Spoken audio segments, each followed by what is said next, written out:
What's up, everybody? My name is Cameron Lupton with AppSheetTraining.com, and today we're going to be talking about how to build a custom CRM using AppSheet. I just opened up a brand new Google Sheet, and it has nothing on it, not even a name. And so we're going to go through the entire thought process. All I have going into this webinar is this right here, a list of some functional requirements that I want to have done today. So you get to come along with me on the journey of going through the full thought process of starting with maybe you would consider this a client brief. Maybe this is what you've written down of what your own business needs internally.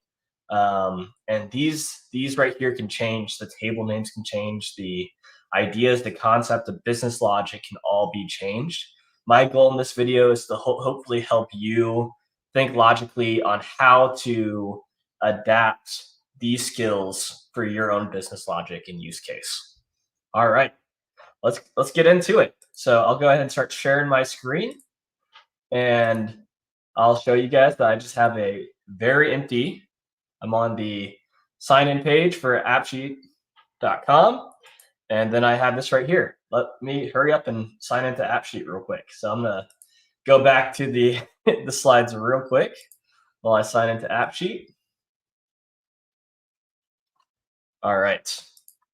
So right here, I have my Google Sheet, and it is currently labeled Untitled Spreadsheet. And this is likely where you guys are with your app currently, or you guys might be much further than me already.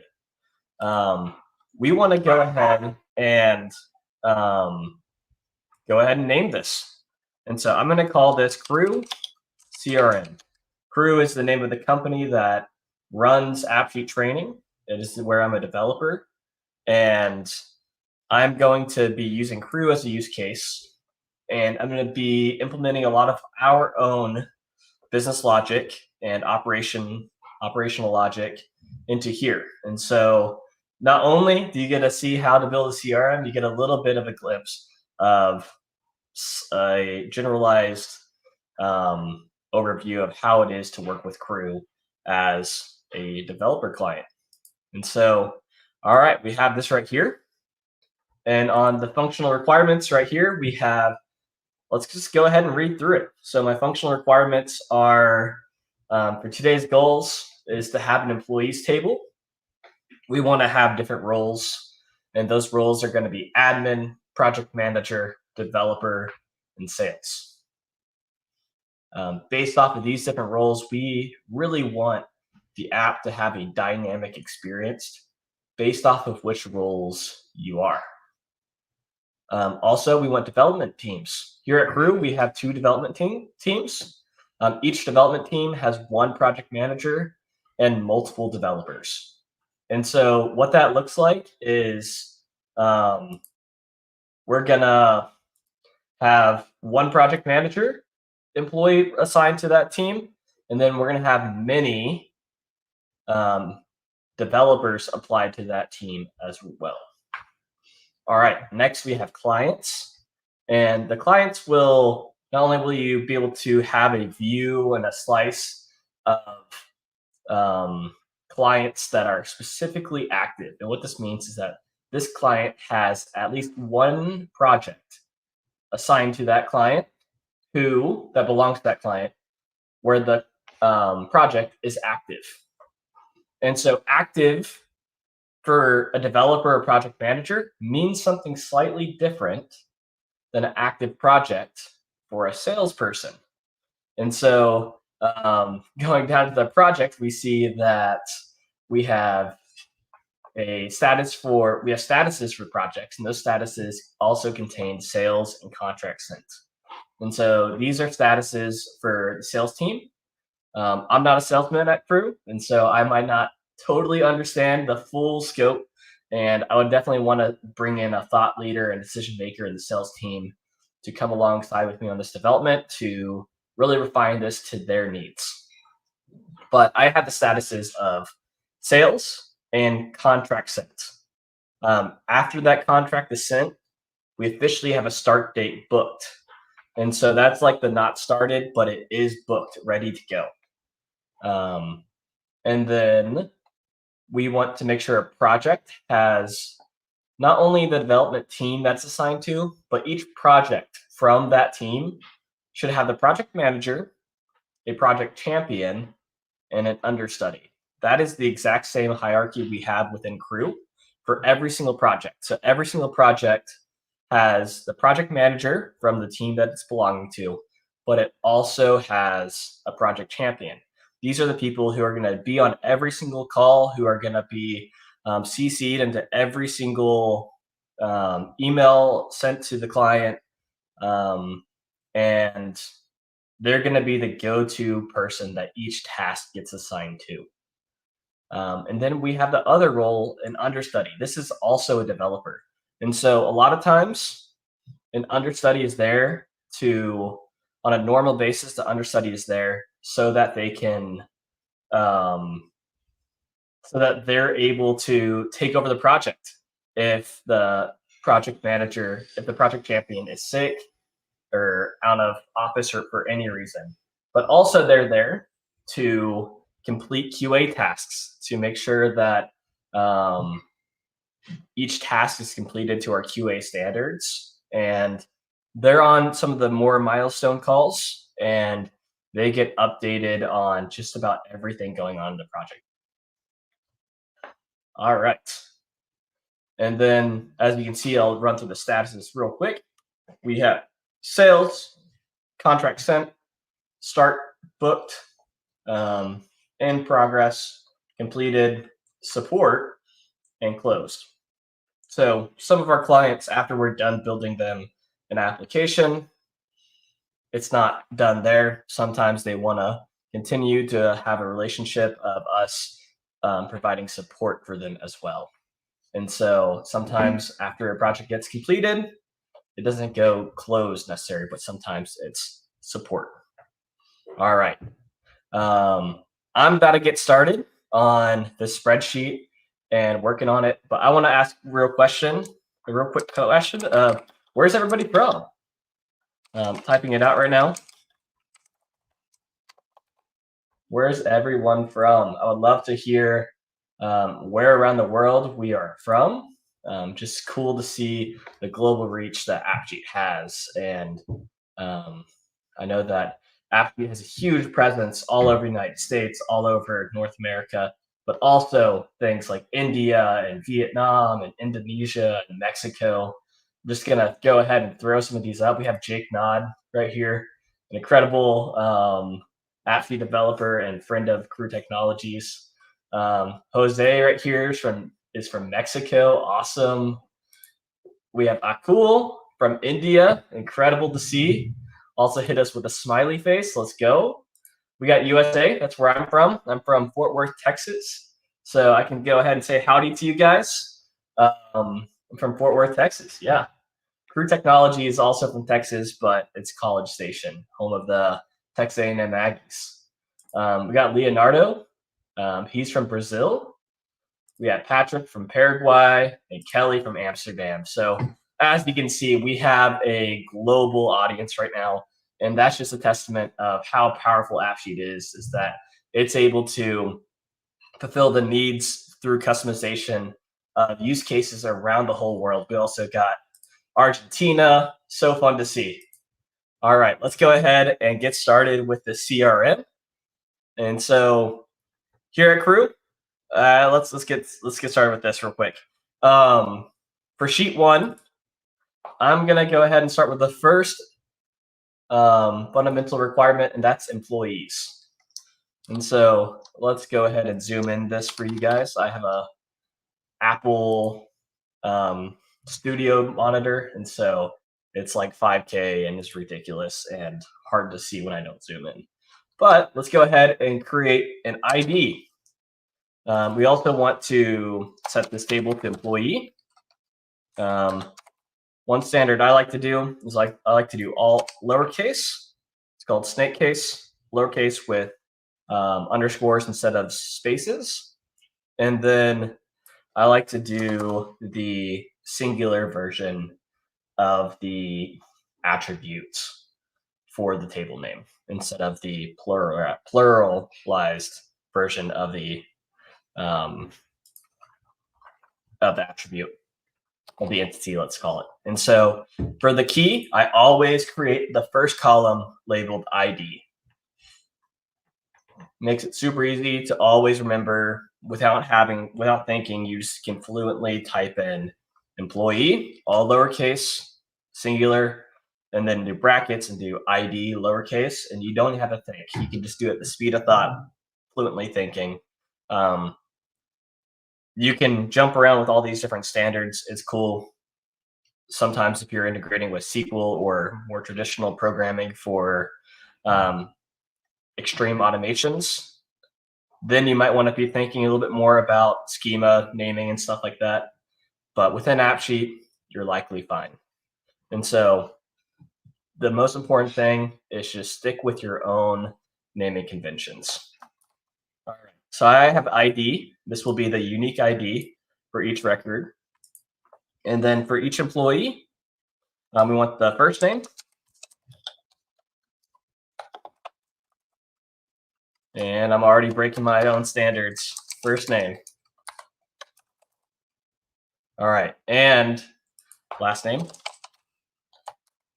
So I like to do something a little different actually for users of the app. So employee is going to be the actual table representing the users of the app.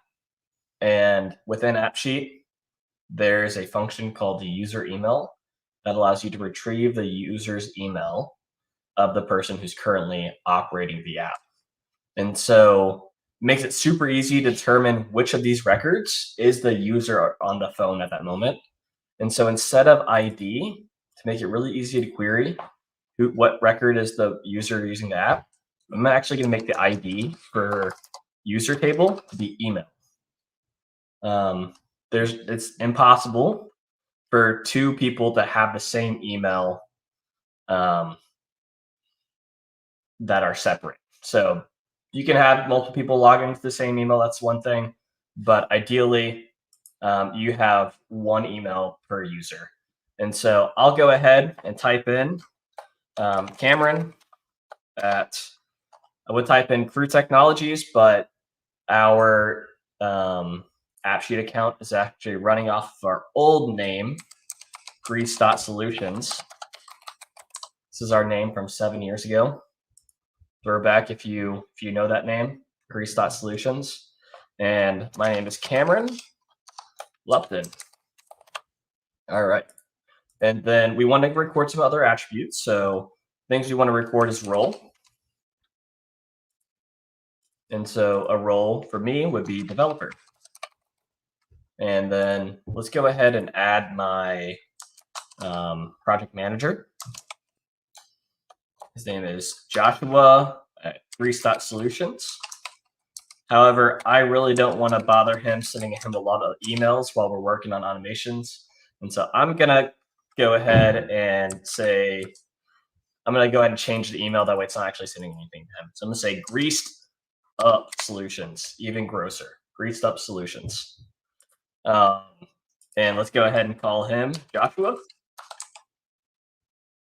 And I'll go ahead and give him just his initial for now. He has a last name that I can't just off the whim spell it. I know. And then I'm going to go ahead and build out a few more people for the rest of my team as my development team. And so not only do we have Joshua on my team, he's our project manager, but we also have Will.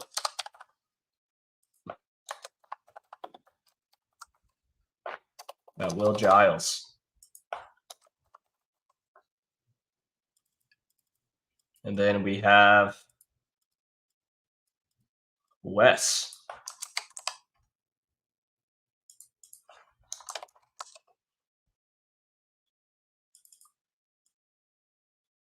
All right. And then we got Connor. And I'm just going to go ahead and just start doing random last name initials for them. That way they don't have to worry about their name being all over the place. So like as we can see, these two are these three are developers as well. And then there's one other thing that we want to do, and we want to say what team they're a part of. Right now, this isn't going to make much sense because we don't have a team table. All right, and then we want to go ahead and some other roles that we want is going to be an admin. And so we have Stefan, who's an admin, and we have Ben, who are admins. Let's go ahead and add them as admins. And we'll say Stefan, you. And might as well just give me my last initial as well. And then Ben A. And then let's start working on the other team. And so this is a separate development team. We'll go Matt.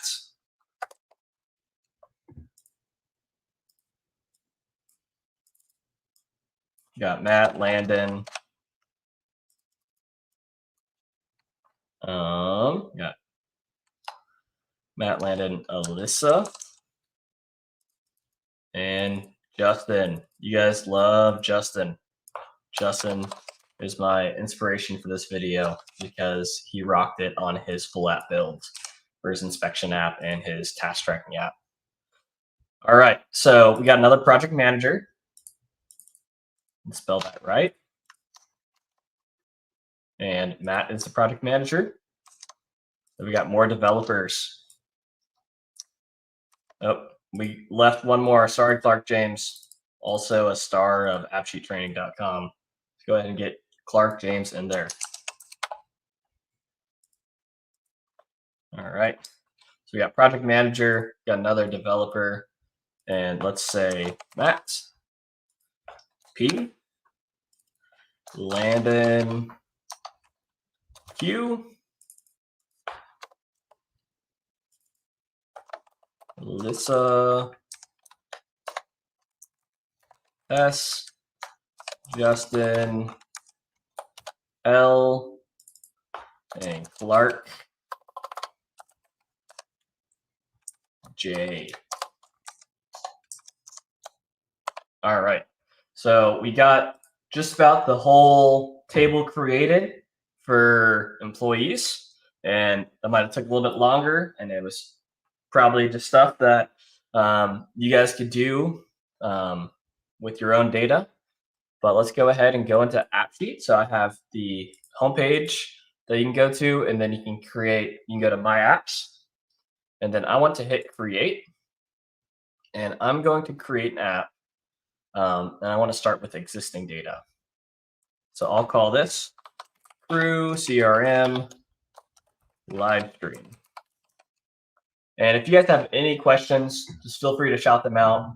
I'll stop what I'm doing and give you a quick answer. And if not, I'll have Q&A. I'll have little segments where I can answer questions. And yeah. Will this project be available at the end of this presentation? I'll have to, I don't know if it'll be available immediately. But if you leave a comment in here afterwards, I will let you know whenever it is available, and I'll make sure it's something that you guys can copy. And then if you guys are watching this as a recording, it's likely available right now. Go in the description. This should be there. All right. So customer engagement, sure. Choose your data, Google Sheets. And so let's just go ahead and type in, what is the name of my sheet? Was Crew CRM. Boom. Gotta love Google Drive. It knows how to find everything. All right, so AppSheet is doing its magic right now. And I just got an email that I created an app, which is pretty sweet. All right, and so let's just check out what AppSheet has made for us right now. We have an employees table. where we're able to record all this stuff right here. We're able to add new ones, automatically have a form. That's awesome, super easy. And then we can edit them. We can delete them if we want to. But if we go ahead and look at this, we already see some stuff that isn't ideal. And so things like role, I can just type in admins. And so that's not ideal. I can type in any team, and that's not ideal also. We want this to be a red, and we want this to be an enum option right here. And so let's go ahead and cancel this. Let's close this, and let's go to the data. So if we go to the column tabs instead of data and go to employee, we can see all this information about the employee. And we want role to be an enum. And then you can either add all your options right here. I already have it all typed out on Google Slides. And so I'm just gonna copy paste it. And I'll show you how you guys can make a list using copy pasted. Let's see. So I'm on the other screen copy pasting.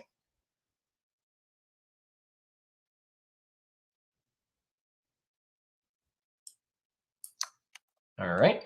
And so instead of saying allowed values right here, what we want to do is we want to scroll down to data validity, go to the valid if, and we want to either return a yes, no of if something is valid or not, or we want to return a list of valid options. The options that we're choosing are going to be individual elements of text. And so we want to put a list of text or return a list of text somehow of each of the individual roles within our business. And so I copy pasted this from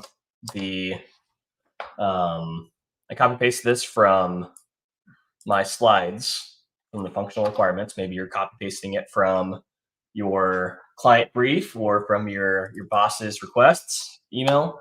And I'm just going to go ahead and click it, and then I hit single tick quotation marks, and it automatically wraps it. So let me go ahead and do this. And what I'm doing real quick is I am creating a list of all the valid options I want for our users to select. And we want to replace this with a comma, and then we want this. Okay, so AppSheet sees this, but as you can see right here, it only sees it as a single text that says admin. What's up, Diego? We got Diego from Argentina. We officially have multiple people from Argentina, which is pretty cool. So it only is recognizing admin right now. Even though I've made a comma separated list, it's not recognizing it. It's just recognizing the first text before the comma. There's multiple ways I can do this. I can either go like this and wrap it in parentheses and then say list, and then it will turn it into a list of text elements. Another shortcut I could do is I could just go ahead and hit it with the curly brackets. That also turns it to a list, a little shortcut to the list function. So let's go ahead and save that. And let's say this is buttons, and hit done. And then team, we'll go ahead and do that next. And so team is going to be a really easy table, but let's hit save, and let's confirm real quickly that these are looking good. And so we go here and we can select the role. That's great. Let's make sure all these other columns are how we want them to be. And so email, we want that to be an email data type. First name is name, last name is name. Enum for role, that's great. Text for team, that's good for now. It will be a ref. And then we have computed name, which is the first concatenated with a space and the last name as the label for the record. And so that is ideal and perfect. Good job, AppSheet, for recognizing that. And we have all these showing. All of them are editable. And then we want to require that they have a team, a last name, a first name, an email, and a role. So we actually want them to have everything required. Let's go ahead and not do team actually, because sales and admins won't be part of a development team. All right, so this is looking good. And let's hit save. And then what we can do is we can go ahead and switch over to working on development teams. And so development teams are the groupings of I can't talk at all.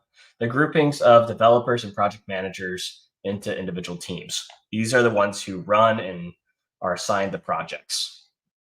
And so let's go ahead and go to Sheets and create another source. And what are we gonna do for the ID? We're gonna call it ID. For the sheet name, we're gonna go ahead and call this teams, but I like to do singular, so I'm just gonna do team. And we're gonna do name, the team name. And guess what? That's it. That's all I need. And so let's go ahead and go back into AppSheet. And if I click here, it doesn't recognize I added a new sheet. And so I would have to go all the way back into Sheets, find it inside my drive. But since I've added that, all I have to do is give AppSheet a little bit of a kick. And then if I go here, it should recognize that. Oh, didn't recognize it. Usually it recognizes that I added a sheet to the file that I'm using. And so I guess I will have to go ahead and do that again. Thank you, Jake. Appreciate it. It's the bad thing about switching back and forth. So what I was showing is that usually whenever you reload and you go to data and hit add, usually it's recognized that you added a new page or new sheet to the file that you're currently using, but it's not doing that right now. And so I'm going to type in Custom CRM again, go here and hit add table. Also really cool that you can add multiple tables now. Incredible. All right, so we got team table, and look how simple that is. So good. We have a key and a name. We want to actually not show the ID because it's going to be a unique ID function, which is just eight character unique string. Makes no sense at all. But a computer is able to remember it and not get confused with anything else. That's all that matters. And so let's go ahead and hit save. And as you can see, we're just working with data right now. We haven't really designed stuff in the app yet. Let's go ahead and go to the team page down here. And let's go ahead and create a quick view that is just called teams.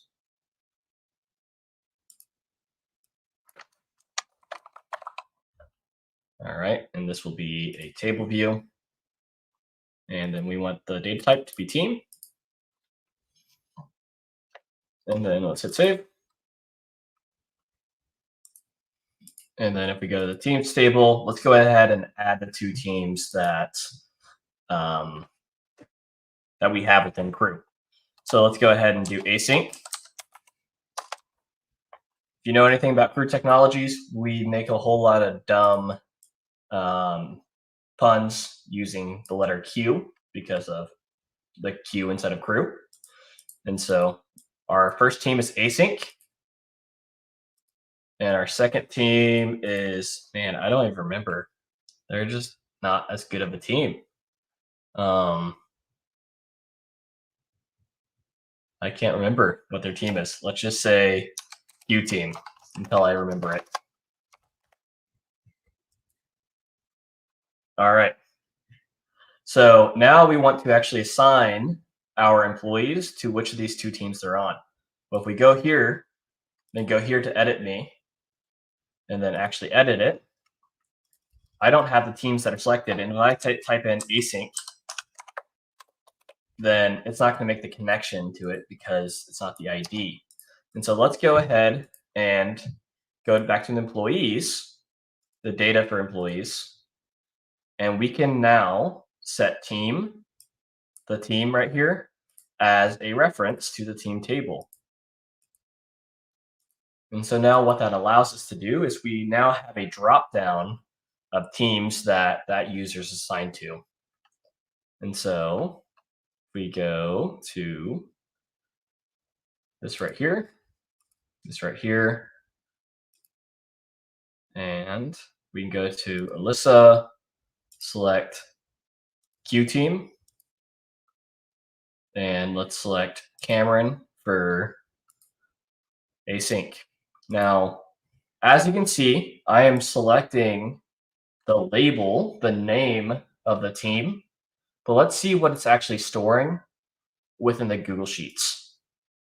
So in the Google Sheets, it's storing this weird character right here, this weird string of text.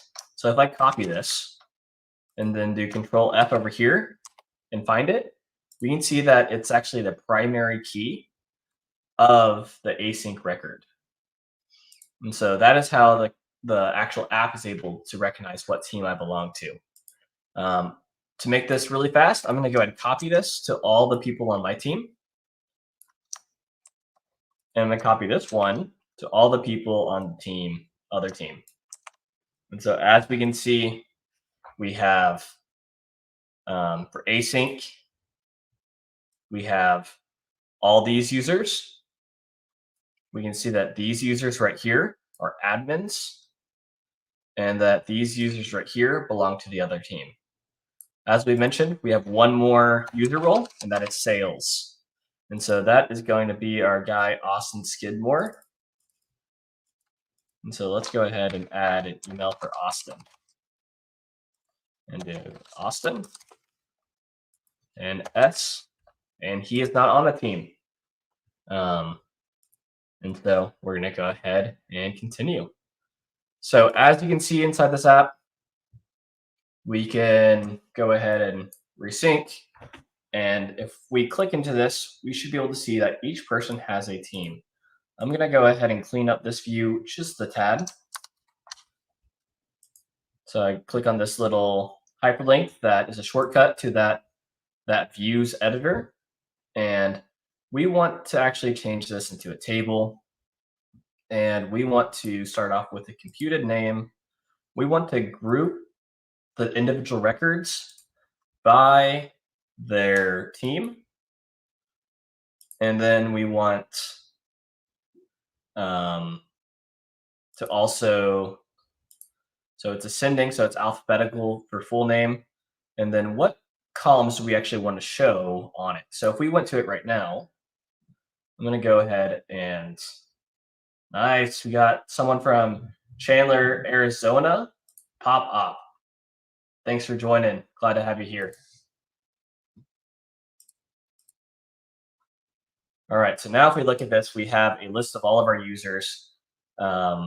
We have them grouped by what team they are. And so we have right here, blank, async, and then Q team.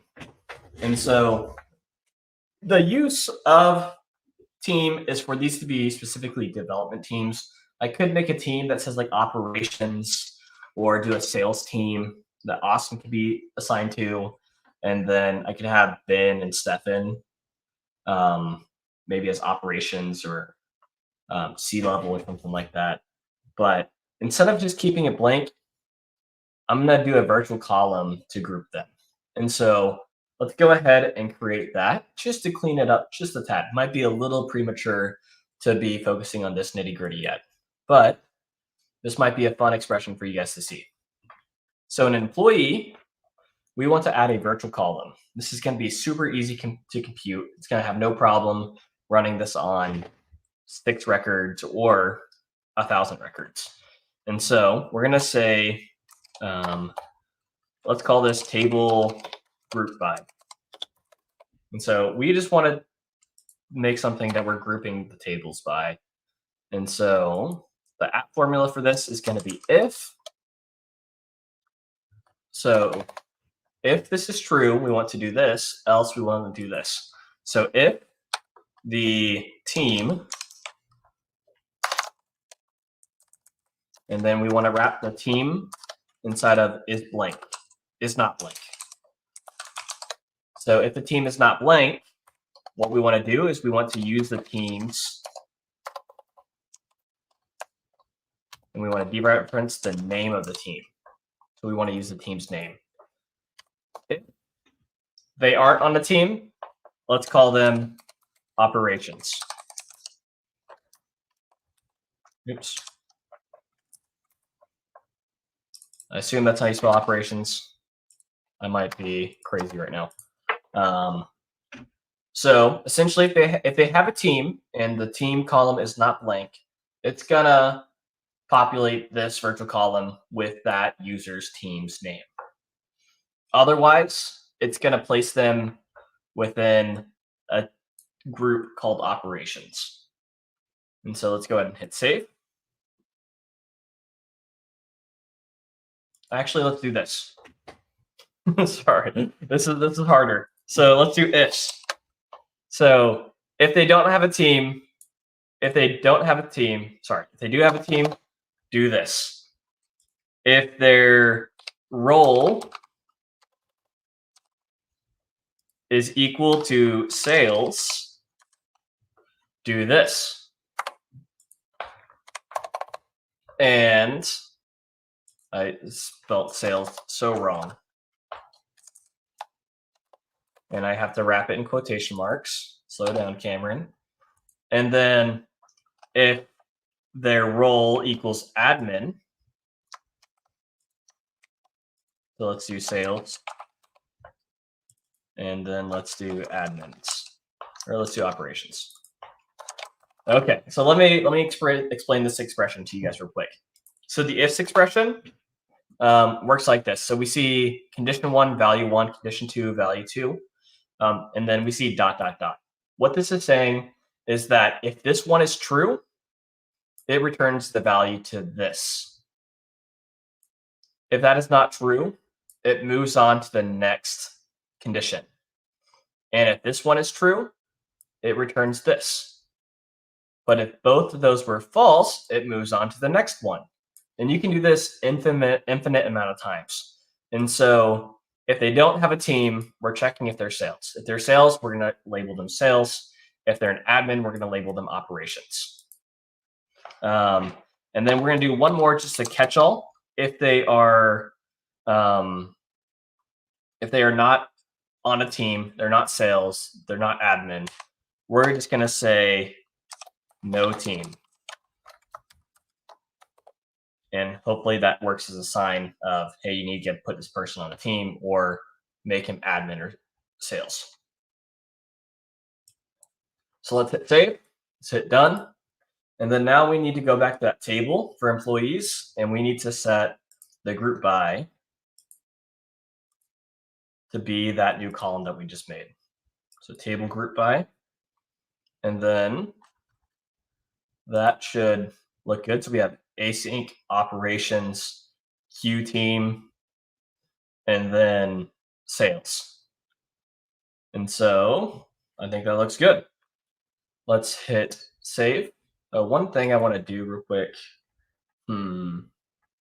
I'll pass on that. Sorry.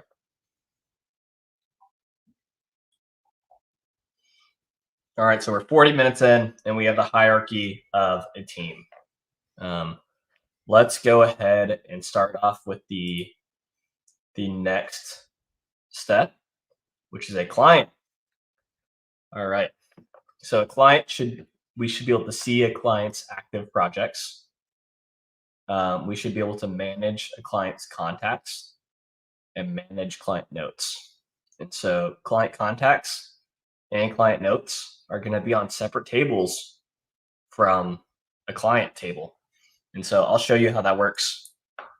Let's go ahead and go back to the Google Sheet and yet again, add another table.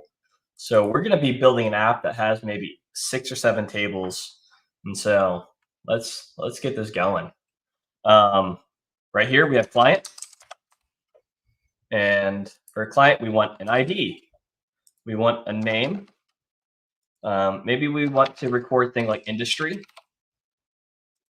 Maybe we want to record something about first contact. The first time we made contact with that client.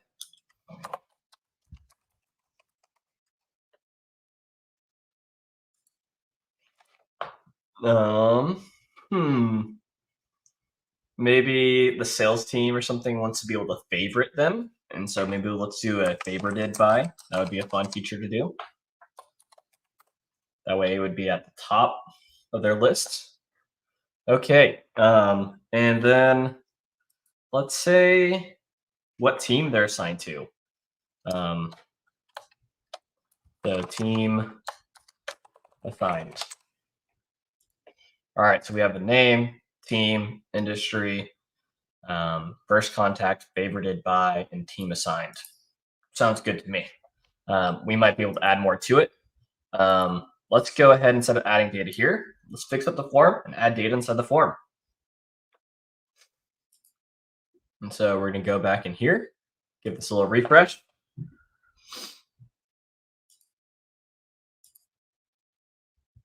And then go to Sheets. Go to find the sheet again, CRM, Crew CRM. And we want to add that table. All right. And then we want to clean up the data types for this table. So email or client. Okay. ID is going to be a text, which is good. We should hide that. The unique ID means nothing to actual humans. Name, that is great to be the label. Industry, that's great to be text. Maybe we want to make it enum, and we can add some industries. So if you guys in the chat want to go ahead and shout out an industry for me to add, I'll go ahead and add some. I'm thinking like Google is tech, but go ahead and shout some out and I'll add them. We got tech, we got media we could do. We got transport. Thank you, Jake. All right. Let's get one more from the crowd.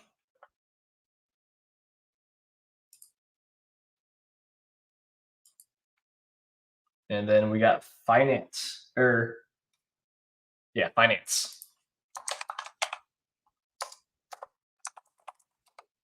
All right. And so we want to actually allow other values. And so people can add values in the future. We just want to not have it be a plain text. That way somebody doesn't type in tech and spell it differently. We want the data to be clean where it's easy to group. So let's hit done. Industry is done. First contact, that's going to be date. We're going to assume that the first contact is that we should make that the day that this gets created. At least if that's not right, it might be a good starting point for them to just like go back 3 days if the first contact started recently. But so we're going to set an initial value for this first contact table, and we're going to do the function called today. And so that whenever you start a new record, it auto sets the first contact value to today. All right, favorited by, that is going to be an enum list of references. So enum list ref, and it's going to be enum list ref of employees. So these are the employees where they said, this is one of my favorite clients. Not because we have favorite clients, but because sometimes we want to put a client at the top of the list because it's a client that we work with every single day. Team assigned. So we want to make this a reference to teams. And we want the sales to go ahead and pass this off, or one of the admins. And so let's go ahead and add a little bit of user permissions. Maybe for the first time in this app, we're going to use some user permissions. And so that's going to require a few things. Let's go ahead and hit save before we get started. And so to create some user permissions, the best way to do this is to create a current user table. And so we want to say, we want to show, hide, allow edits, or whatever if the user role is inside this list of roles. And so the best way to query that really easily without having a long expression is to create a slice of the employees table or the users table or whatever. And we want to call this one current user. You guys might have seen my YouTube short over this current user table or slice. Super useful. We want to go ahead and add an expression and say the email. We want to return the records where the email is equal to the email of the user currently using the app. So email column is equal to user email. So let me type that correctly. All right, and so whenever I'm using this app, it's only going to have in this slice the record for my employee entry. And so let's go ahead and hit save.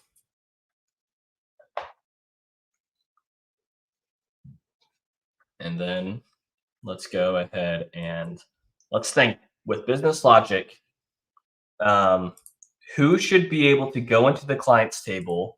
I'm gonna go ahead and create another view for a client real quick. So I'll say clients, and then clients will be a client, and then let's say table. Let's hit save. Okay, so what user types, what roles should be allowed to assign or change what team is assigned, what client is assigned to what team? I think that admin should be able to do it, and then sales, because sales have to start off with a blank entry, create the entry, and then actually assign it to a team afterwards. You probably could justify a project manager, and that would probably be valid also.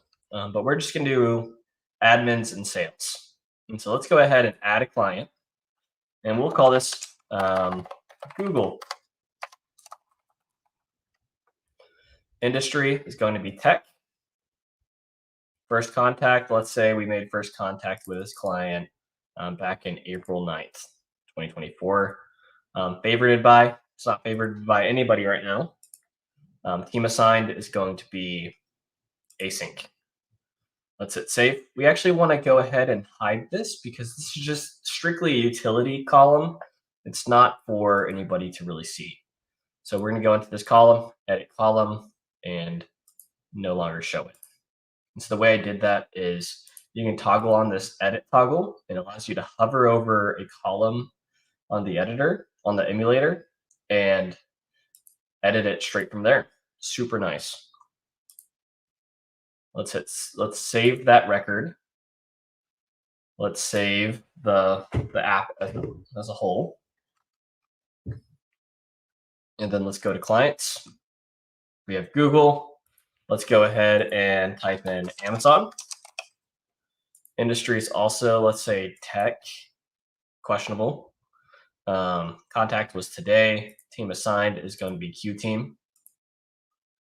And then let's do one more team. And let's say this team is going to be, what is a company? Let's do transport. So let's do United Airlines.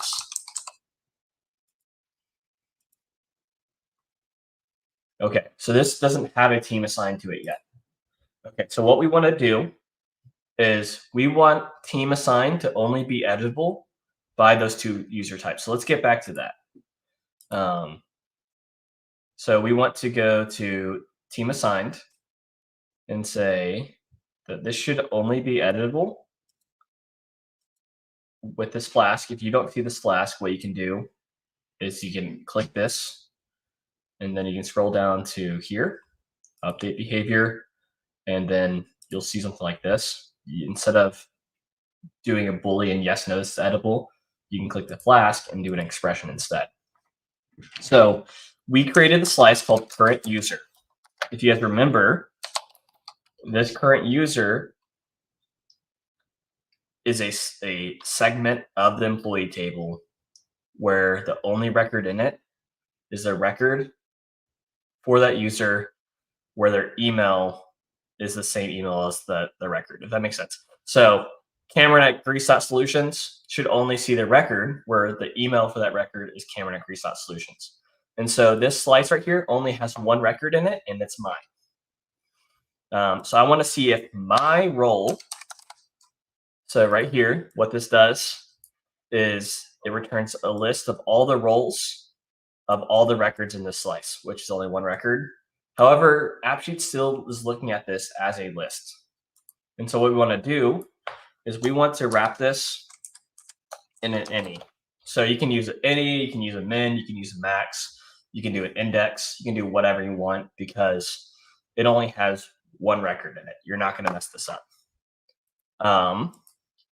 And then we want to see if the current role, so for me, it's developer. For Austin, it's sales. We want to see if the current role is in, so we're going to use the in function. First parameter of the in function is a value. We want to see if this value is inside of this list. And the list that we're going to do is admin and sales. So we want to see if the current user's role is in this list of roles, which is admin and sales. And so I, as a developer in this app, should not be able to go into United Airlines, hit edit, and then change who it's assigned to. That is not possible for me to do. But let's say this is Austin, and he has a different domain. So let's do greased up, hit apply. He should be able to go in here and change who it's assigned to. It's assigned to async, hit save, and all that stuff. Now we have that done. And so let's go ahead and go to clients, and let's group this by what team they're in. So we'll do group by team. And then we want to customize what columns are in there. So we want name, and that's all we want to show. It's just the name. So we have the name of them, and we have the grouped by team assigned. Hit save.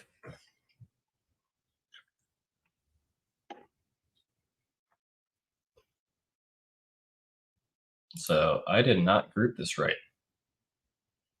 Oh, okay, yeah, it's grouped by team right here, and then this is showing the name. Don't fully like that it says name right there. It's not the coolest thing. We can maybe add industry also. So let's go ahead and add industry. Here we go. So we now have teams, employees, clients. If we go here, we want to go ahead and add client contacts and client notes. Client notes is pretty easy, and it might be an easier way for us to introduce this concept of child records for a client. And since the relationship between client and client contacts and client notes, very, very similar. So let's go ahead and go to Google Sheets, hit this, and we'll call this client note. We want an ID for the client note. We want a client ID. So this is the client that this is a note for. And then we have a note type. And so this note type may be text, file, or photo, let's say. So based off of which of the types it is, we want to show and hide different columns. So we have text, file, photo. And then let's go ahead, regardless of the type, let's go ahead and insert left a title. So this can be a shorter title for the note. Maybe you want to do a title for the file or a title for the photo. Oh no, you guys can't see again. Okay, so thank you, Patrick, for shouting that out. Thank you, both you guys. So all I did was I went back here, created this new sheet, which I'll go ahead and do that again real quick. So I'll delete it, hit add new, client, note. And then we want an ID, a client ID. We want a title, a type. So the type can be text, photo, or file. So we want text. We want a column to store the text if they select text right here. We want a column to store photo if they select photo.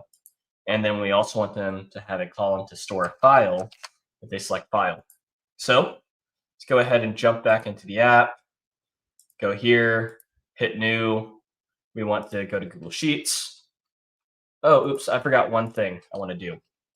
I want to say date, time, added.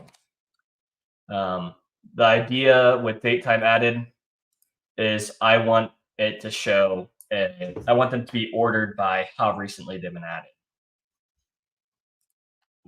And so I want the newest ones up top. So let's go ahead and go back to the application editor. Go to my drive and crew CRM. Add table.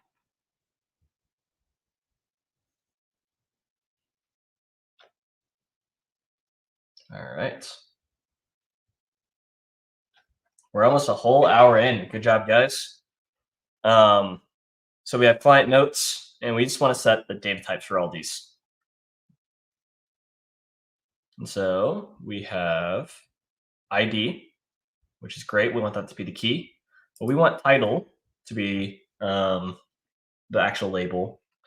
Client ID is going to be a reference to the client. So it's saying which client is this client note referring to. Type, we want this to be enum. And for the options for enum, we want this to be text, photo, and file. Hit done. And let's go ahead and let's hit save real quick. And then I'm going to show you guys how to dynamically show which of these we want to show based off of, let's turn text into long text. We want to show which one of these three it is based off of which type it is. And so let's go ahead and scroll here for the show column. We don't have the flask. So what we want to do is we want to click the text pencil. And then for the show, we want to hit the flask and do a dynamic expression. So if the type of this record is equal to text, we want this to show. Otherwise, it's not going to show. It's going to hide. Hit save.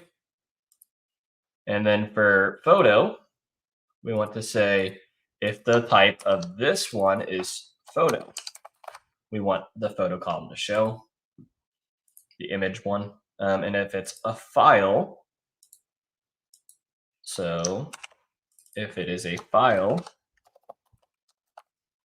or you can say document or something. Let's hit save, let's hit done, let's hit save.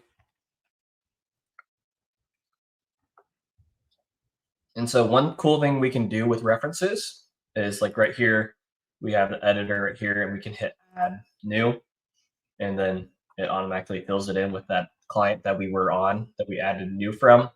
And we can say,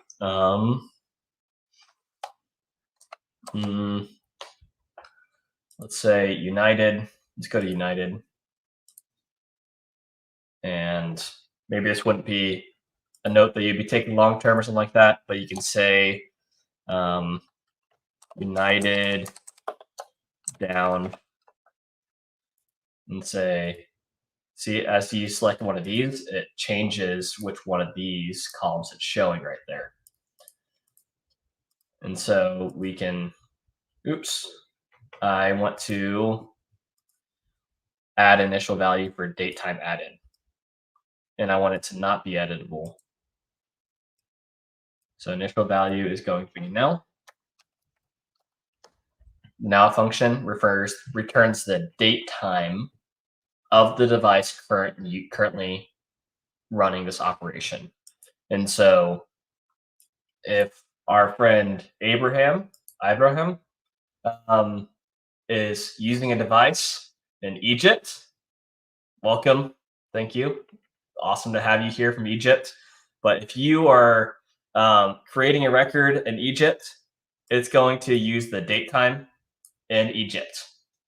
If I'm entering this record from Fort Worth, Texas, it's going to use the date time of Fort Worth, Texas. And so I don't want this to be editable. It's whenever it got created. It should be a source of truth. And so now if we hit save, let's look at the different ways that we can create a new client note. So we can go over here and hit add client note, and we can say United is down. And for text, we can say United Airlines flights are delayed due to crowd strike.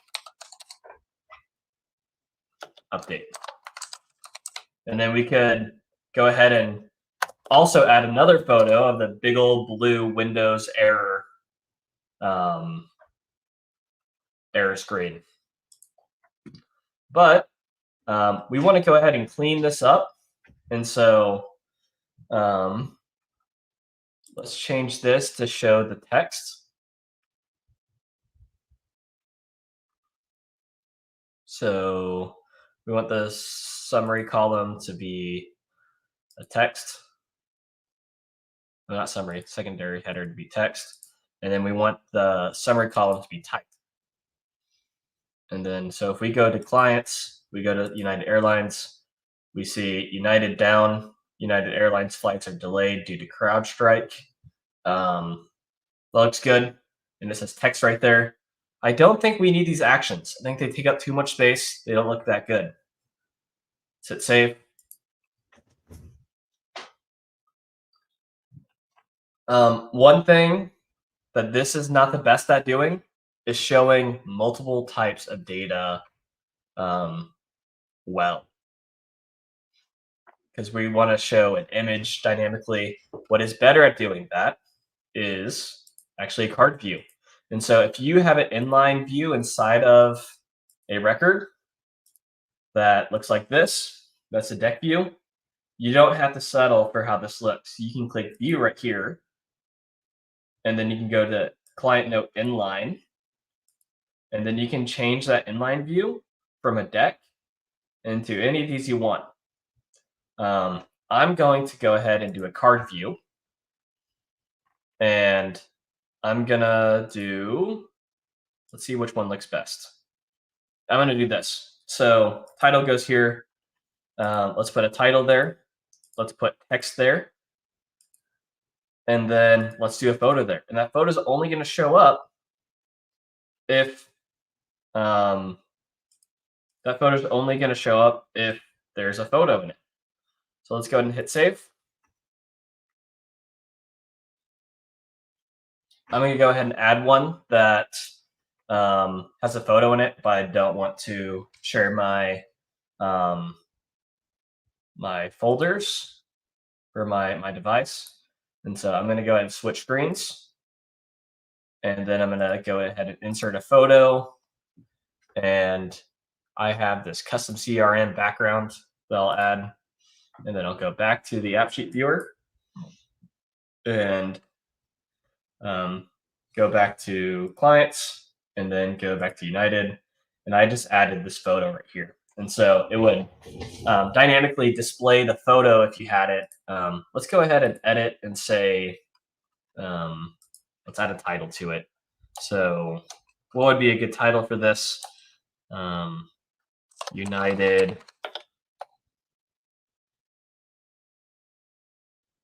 wallpaper. I don't know. But you'd be able to store notes that are also images, and it shows it well. So if we go back to clients, go to United Airlines, we can see that we have United down, United flights, airline flights are delayed due to CrowdStrike update. And then we have the United wallpaper. I don't like how this is showing up right here. So let's go here and say this is none. And there we go. I think that looks clean. It's a good way to visualize notes. One downside of this is that it doesn't do files very well. It's can't really display a file too well. And so if you were to add a file to this, all it would really show is the title of the file. And so you'd probably want to use some sort of title that explains what the document is. So you could say like United App SOW or something like that, scope of work. And so let's go ahead and hit save. So those are client notes within a client table. So if we go to clients, let's go full screen. Let's check out this app full screen and see what we have. You can see desktop mode is a little different. We can go to clients and we'll do a lot of cleanup. Obviously, you can see that all these column names are still showing the database names. All that will be cleaned up. These views aren't looking the best. The icons aren't unique. We have no branding at all right now. It is what it is. But if we go to United Airlines, we can see the client's related notes. And you can see them right there based off of what type of note type it is. It's showing it dynamically, which is great.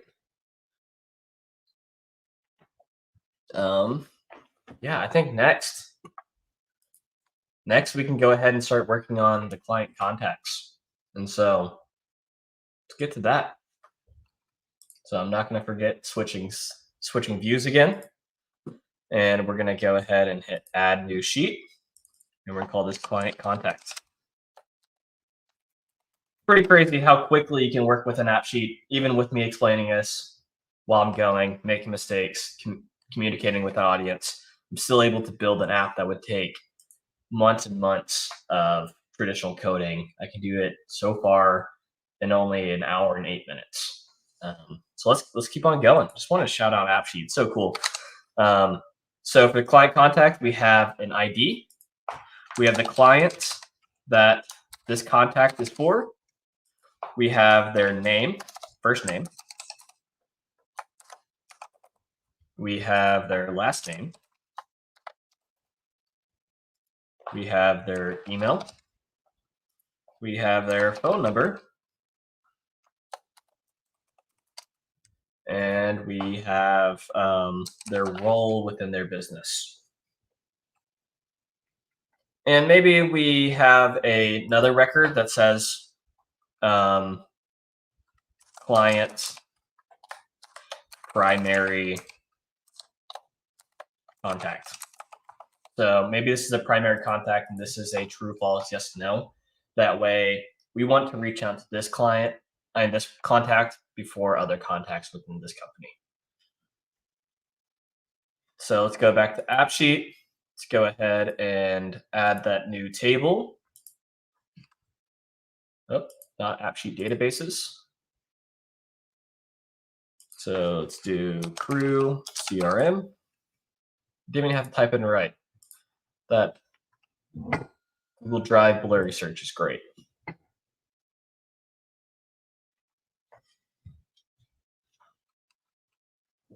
All right. So we're going to go ahead and do this client contacts before we do a little UX UI cleanup segment, but just want to let you guys know that's coming. We're going to clean up this app to make it a little bit nicer now that we have stuff together. All right. And so we just added this new table. First thing we do after adding a table is we go to the schema for it. We set data types, we set essential initial values, app formulas, all that stuff. So ID is text, is key. That's great. We want it to be hidden. So uncheck the show column. We also want client ID to be a reference. This is the reference that this client belongs to. First name is name, email is email, phone number is phone, text, role is text. These people aren't the same roles that we are within our company. We want to kind of have more of an open way to determine what role they are within their own business instead of trying to create this as an enum to start off with. Client primary contact, that's going to be yes, no.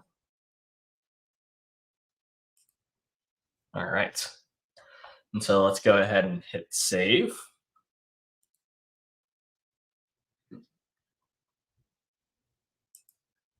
And so we have this. And instead of showing you this add button, I'm going to show you guys another way to add child records other than hitting the add button right there. How are we going to do this? We're going to go to this reference for client ID. We're going to hit the edit pencil, and we're going to make this is part of. Let's go ahead and do the same thing for client note as well. Hit the edit pencil and make this is part of.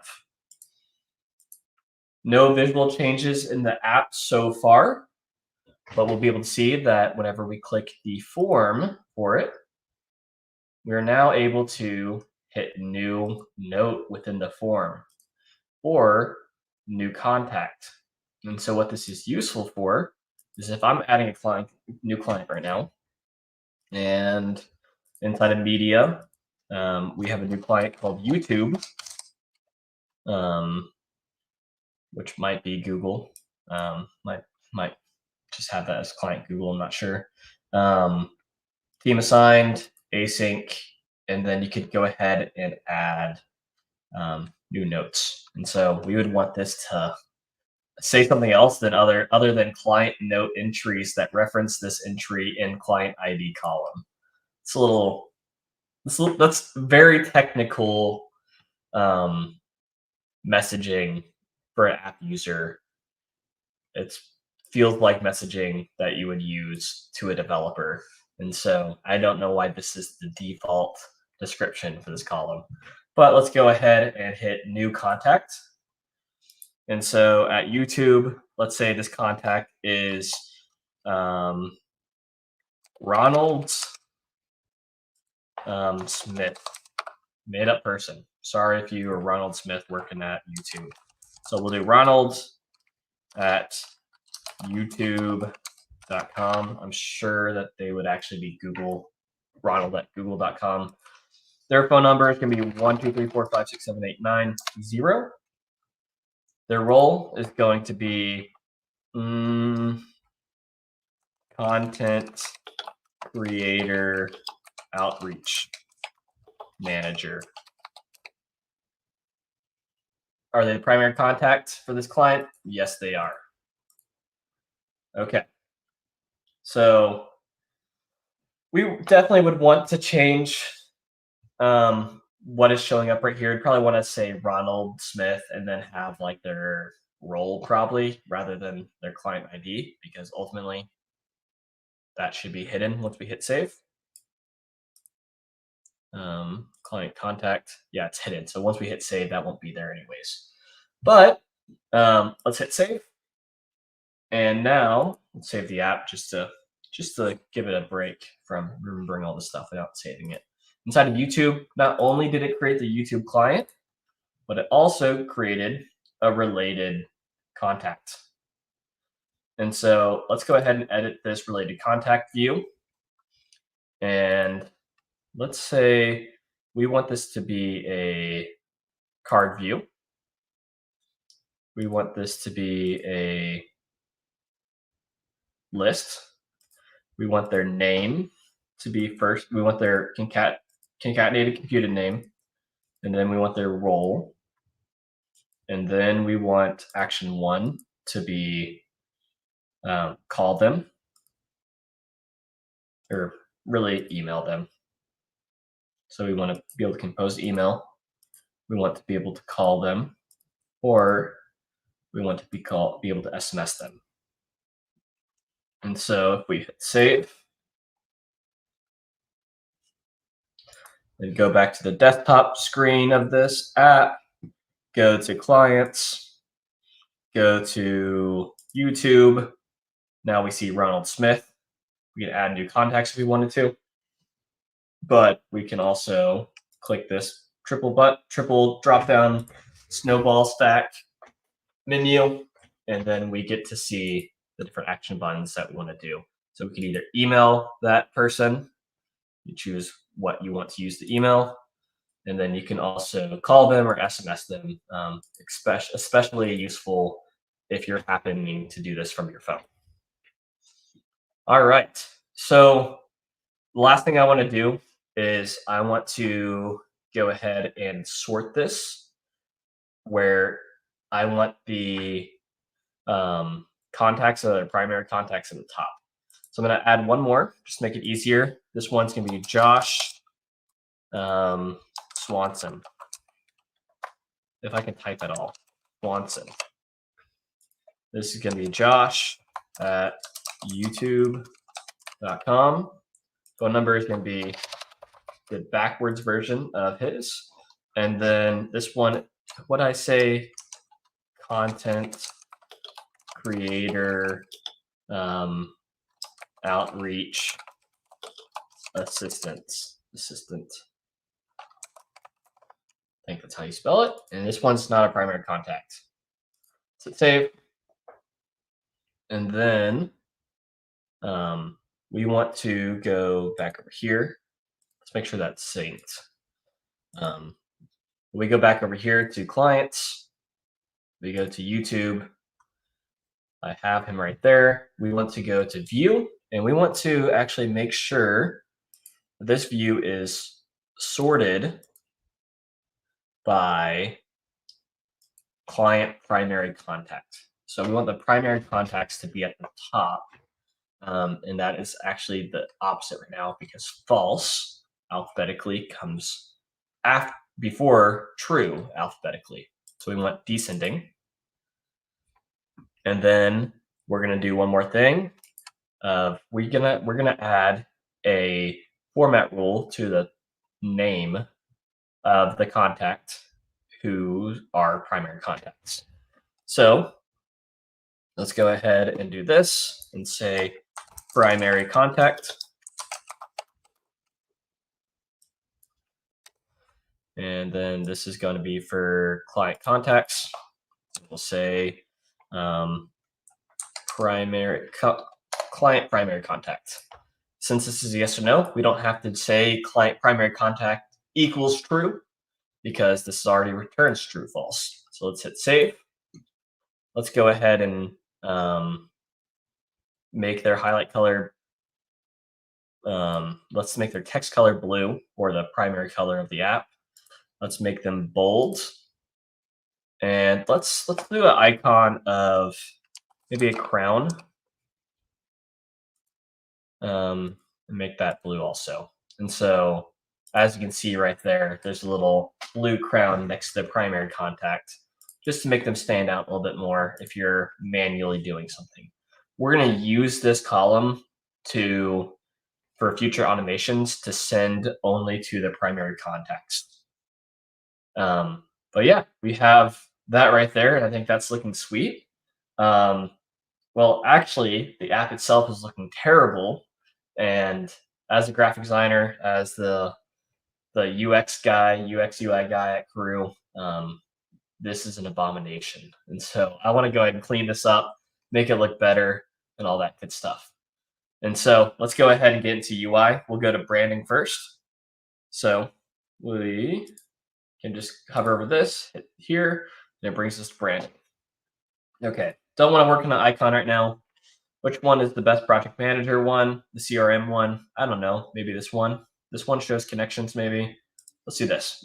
That's good. Shows a cycle of clients going through cycles. And so light mode, dark mode. Obviously, dark mode is just better because it is. But another thought is that if your app users are maybe in the fields and they are looking at their phone with bright sunlight shining on them, dark mode isn't always the best solution.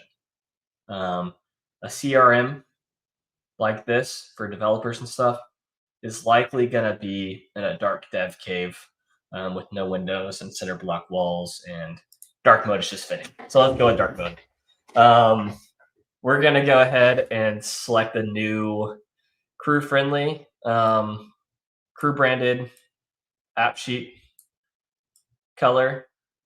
So I would say the crew logo, the crew branding is probably close to that right there. I would say that's probably pretty dead on. I could check that later. But that's the branding of the app so far. Show view name in the header. I think we can skip that. Show logo in the header. This logo I'm not married to. If we had a better logo right there that really represented it better, sure. But no. Hide menu. We want the menu. We want to actually move a lot of this stuff into the menu because this isn't stuff that you click very often. Style. Do we like that? Do we like that? I really like this. It highlights the one that you have selected. I think that looks the cleanest. So let's go ahead and select the accented footer. Style type. Roboto is just classic. Favorite font right now is Molish, not an option. Wish this had access to all Google fonts. That would be incredible. All right, let's hit save. And then we want to go ahead and clean up these icons, put them inside of the side menu. We want to take advantage of that stuff. So teams, let's go ahead and do a team icons. And so we'll go to display. We'll do users. And this has a good grouping of teams. Maybe we want to do something like this.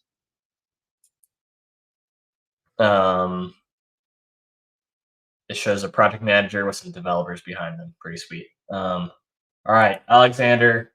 Do you know when the AppSheet toolbox will be fixed? Yeah, it's been hard for us to keep it updated all the way. And we're trying to work diligently to get it fixed. I think that I saw from some YouTuber a YouTube video on how to fix one of the issues. I think that one of the issues is fixed by that YouTube video. I don't know if you can search it. But the biggest issue that we're seeing with AppSheet Toolbox right now, it just takes longer. Like AppSheet Toolbox is not a no-code solution where we can just do something like this and fix it. We have to upload it, get it approved by Google Chrome Store. But the primary issue with AppSheet Toolbox, it seems like right now, let me know if this is your issue, is if you sign in using your Gmail, you're not able to sign in using your Gmail on the actual toolbox as well. And so what you want to do for that issue is you want to go ahead and go to the sign in for AppSheet Toolbox for AppSheetTraining.com. Go to the sign in for that. If you're already logged in, go ahead and log out. Type in your email into the email field and hit I forgot password or recover password or whatever. They'll send you a recovery password. And the reason why this is the case is because whenever you do single sign in with your Google account, it doesn't ask you for a password, even though the Chrome extension does require a password. And so it's going to say, here's a link to reset your password. You can reset your password there, and you're able to reset your password to an actual password. Then you're able to go to AppSheet Toolbox and sign in using your email and that new password you created. Let me know if that's the issue that you're having. Also, with AppSheet, there's this right here, which toggling this on and off sometimes helps, or toggling it off and then restarting it. This shows the legacy one instead of the new one. A lot of times that helps. So let me know if either of those are the problems you were having, Alexander. And yeah. Okay, Alexander, just let me know what your issue is, and maybe I can speak on it. All right, let's hit save, and let's continue to clean up this app a little bit. All right, so employees, we want to go ahead and make this a new icon, and we'll do user, and this is individual user. So let's just do a single person. And then clients, clients. Maybe a different type of user. Maybe we can do like an industry or something. A book of them is nice. I think that's a good icon for clients. Is a book. Oops, I did the wrong table. So go here, display, user.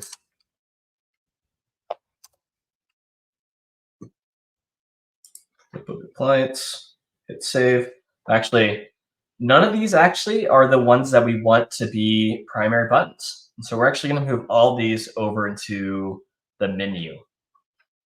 And so let's go ahead and change this to menu. For employee, make that menu. And then team, make that menu. Let's hit save.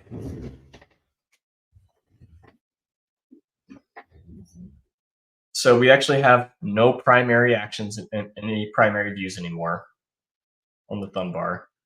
And they're all right here now. And that's because the primary function of this app is to show active projects to the user using the app. And that is a table that we don't really have yet. And so we want to go ahead and create the projects table. And so if we go back to our functional requirements right here, we have projects. We want to assign a project manager, a project champion, and an understudy.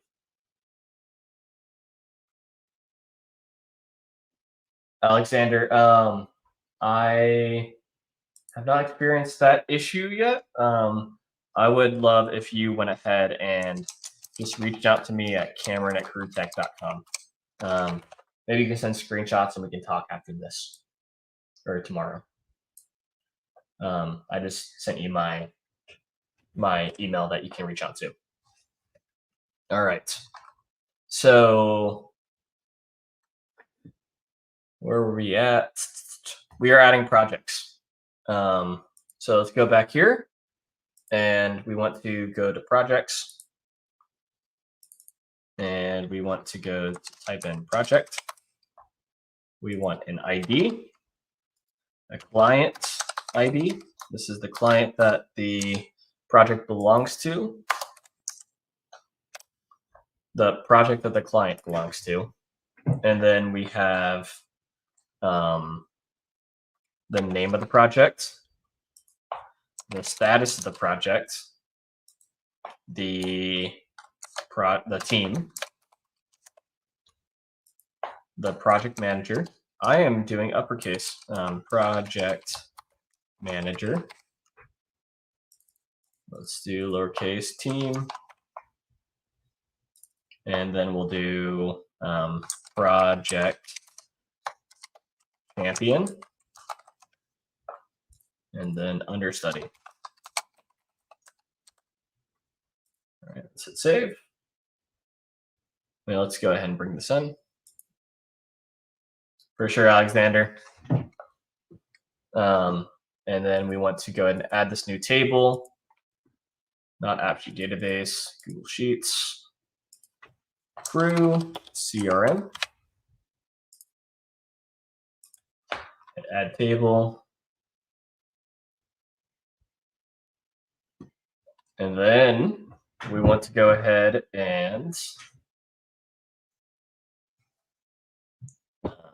clean up the columns. So we have project. This needs to be a ref to the client project in the client table. All right, and then we also want to hide the ID. We have name as the label, that's great. We have status. So we have a list of statuses. Let me go ahead, go back to the slide and copy those. So if we go there, we see the different statuses. And the statuses don't only belong to developer statuses, but they're also sales statuses. And so I'm on the other screen copy pasting. All right. And so for statuses, we want to set this to enum. Values, we're going to actually do it in the valid if. Paste that. So it can have status of sales. It can be contract sent. I'll say start date booked. In progress, completed, support, closed. We're going to go ahead and wrap this in a list, just like that, with the curly brackets. Sorry, curly brackets. And there we go. Got it. Hit save. We're going to do this to drop down, and we're going to require this.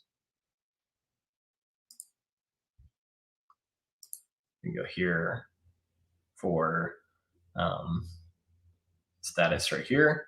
Scroll over to require. Boom, required. And then for project manager, we only want users where their user is. Oh my gosh, I'm sorry. Thank you, Jake. Working without a screen again. Gotta love live streams. So I went into status and I copied from the slide that you guys were stuck on all the statuses that were there. I wrapped each one individually in quotation marks.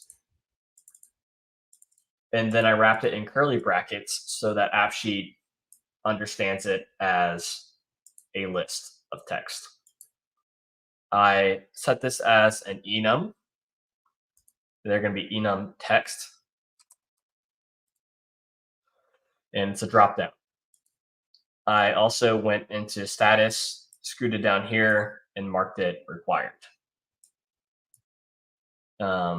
We can assume that the start of every status, it starts in sales. And so we can go here to auto compute, go to initial value, and do sales. Hit save, hit done. And then these are needing to be references to a user, to the employee table, but each one is going to require something slightly different. So we'll change the valid if after we set these to references to the employees table.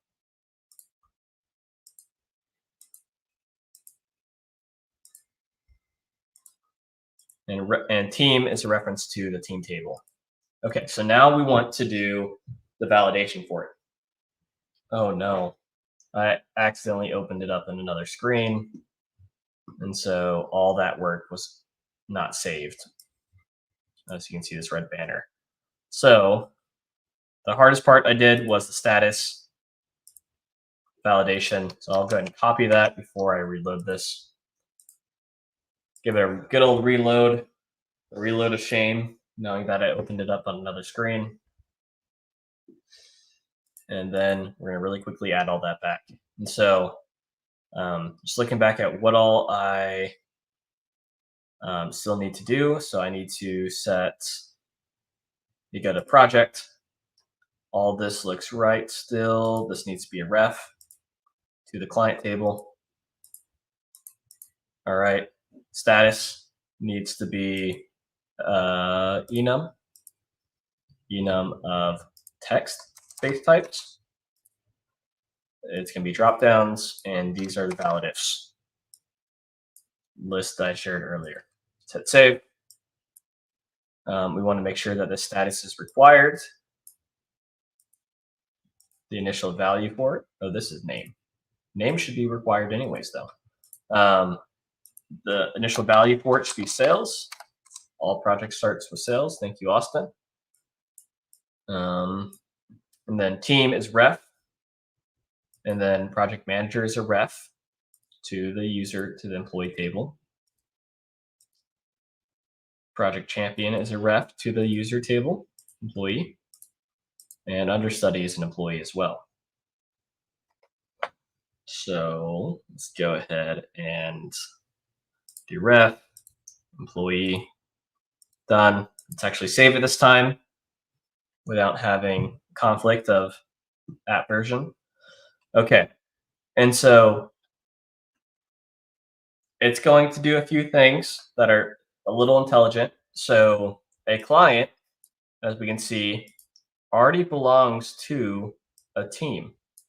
And so if you create a new project for a client that already belongs to your team, we can maybe infer that we should make this project assume that it's going to start off on this team.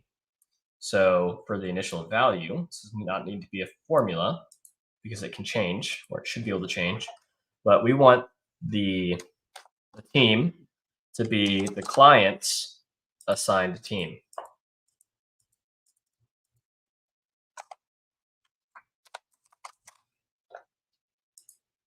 And this is going to be a bit of a string of logic. So after team, we can assume the project manager is the only project manager inside there. And so we can say select. Well, let's do this first. Let's go to the valid if. So valid if should only be allowed to select from. So we want a list of employees. And then we want to return their emails. And it's okay. We want only employees for project manager where their role is equal to project manager. But it would be weird for me to have this project for async and then select the project manager for another team. So not only do we want that to be true, but we also want this to be true. So we're going to do an AND function. So we want this to be true, and we want this to be true. Well, the second thing that we want to be true is that their team, so the team of that user is equal to the team of this project. So we're going to do underscore this row. So as you can see, oops, I did curly brackets.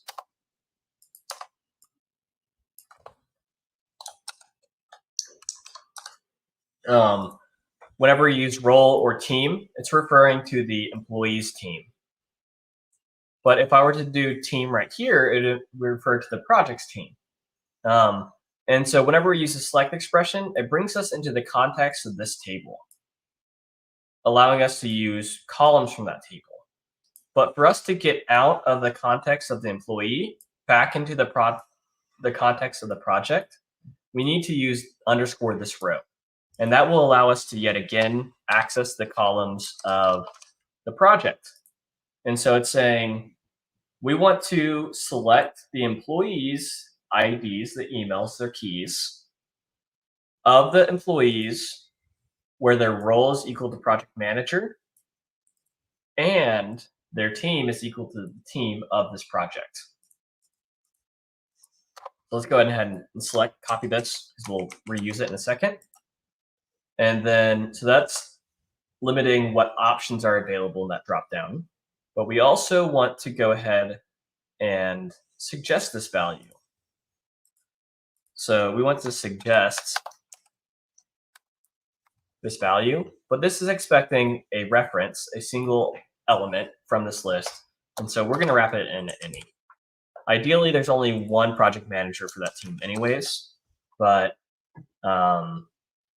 if that's not the case for whatever reason, it will select one of the project managers and you can change it. So let's hit save, let's hit done, let's hit save, and let's make sure this works how we would think it would. So let's go to the full screen app, and we go to clients, we go to Google, we go to add a related project. This project name is going to be Google AdSense. The status is it's in sales. The team is async. And as you can see, since I have async selected, because async Google is an async client, it's automatically selecting async. And then from there, it's saying, I want the employee that is equal to project manager, and that is for async. If I were to change this over to Q team, it's now automatically switched to Matt P, the manager, project manager of that team. And so now we want to also be able to select developers for project champion and a developer for understudy. So how this is going to go is for project champion, we want to be able to select any developer from this team, but we also don't want them to be able to select the user that is the understudy. And the understudy can select any developer from that team, but it can't be the same user as that project champion. And so let's go ahead and get that logic in place. All right, so we have reference right here, and we have the valid if. Oops, valid if for project champion, the lead developer of that project. And so we have valid if. We want to paste that, but instead of manager, we want the ones that are developers. All right, and so we have that list right there. But we want to subtract. We want to make sure that there's not the understudy in it. So what this is doing is it's taking a list of all of the developers for that team and making them options. But it's taking all those options and removing the understudy from it. I'm using this minus sign, and that's allowing us to take a list and minus this element. You can't erase a single element from a list. Instead, you have to do a list of a single element subtracted from a list. And so I'm subtracting a list of one element, essentially. It wouldn't work if it's just this and it wasn't a list. And so we're removing this from the valid options. Let's hit copy, hit save, hit done. And then for understudy, we want something very similar, but we don't want them to allow them to choose the project champion as the understudy, because we don't want me to be the project champion and the understudy, because then all my QA work is going back to me. So let's save that. Let's go back to the full screen. Let's give it a little resync. I'll zoom in for you guys. Tad.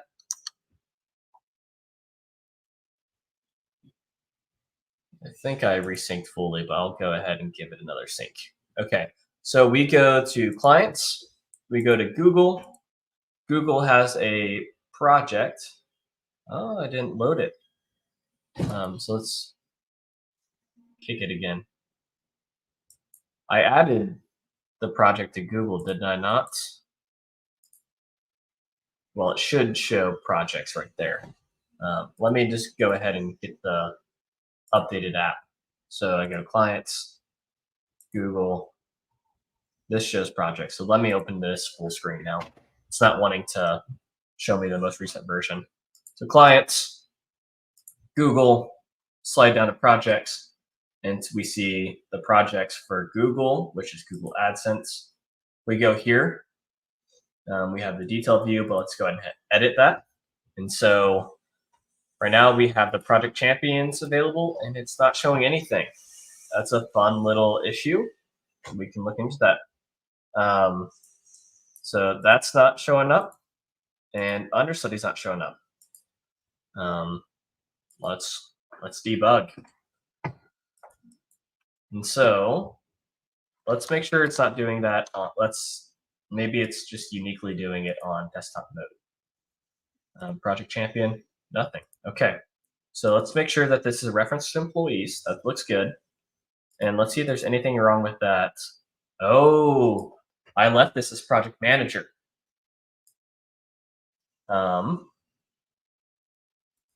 Wait, did I? No, this is project manager. So if I got a project champion, valid if, it should be developer. Oh, I did plural developers. Their role is not developers, their role is developer. So hit save, and we need to do the same thing for understudy.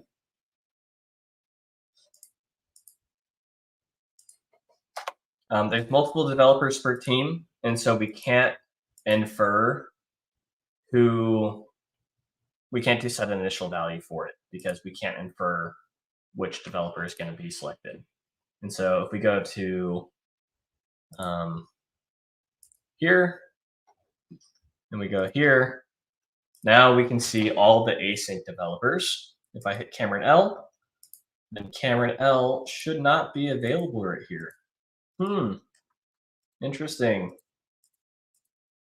We can try to fix that now and see why that's not working. But if we hit save, would it work?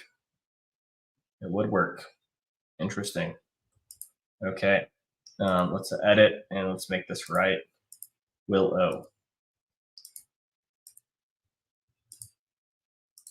Just checking if it lasts. Okay, so it's still allowing Camron L. Let's check out the valid if real quick.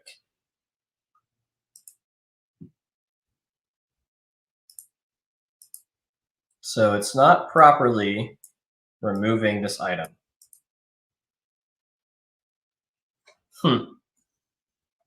Not properly removing that item. So let's go ahead and let's do a different way to do this. So we'll say, not only is it role equals developer, team equals this project's team, but we also want the email to not equal this row's. Oh, okay, yeah. We want it to not equal this row's understudy. And then we can actually remove this. So let's see if that works, and we'll apply the same thing to project champion, but do that slight change.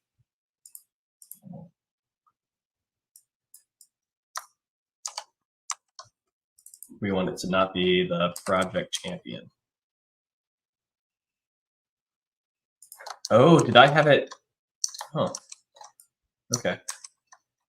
I don't know why that didn't work. Project champion. Let's see if this works though. There's always two ways to solve the business logic.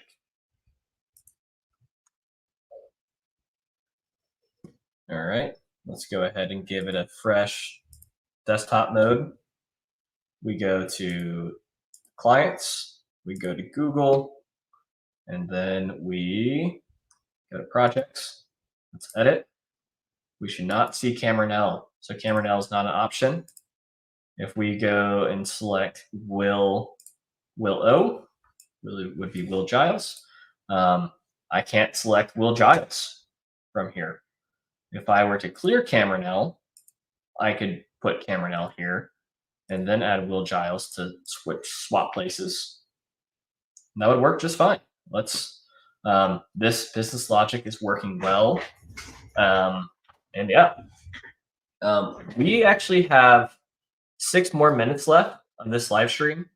And so I'm going to try to look at the requirements right here and see what is left.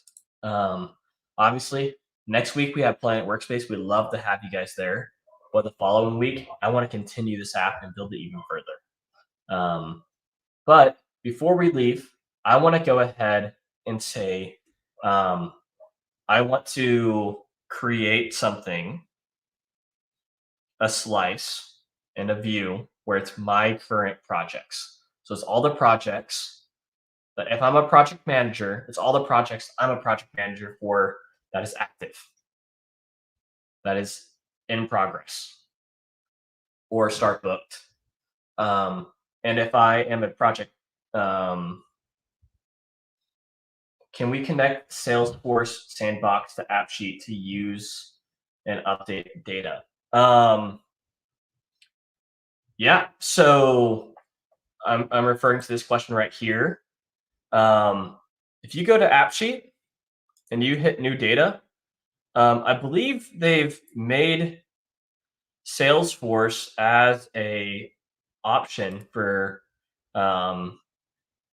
they've made Salesforce as an option for you to use as a database. Obviously, you want to really make sure that your data types match up. But yeah, that's totally capable. And it's awesome that they have that. Also at Google Next, they announced this new feature called integration tech connectors. And I don't think it's fully out yet, but that allows you to connect to like dozens and dozens of new data sources. And so that's awesome.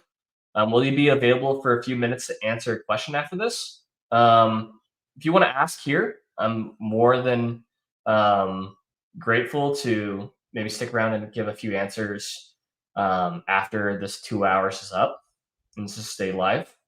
But also, if you want to just reach out through Camron at crewtech.com, that's Camron without an E and crewtech with a Q.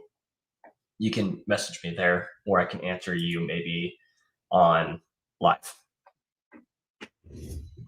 But let's go back to the app and let's do current projects. And I'll kind of walk you through what I'm thinking and how I'm thinking of it as I go. I believe I actually closed down to my tab.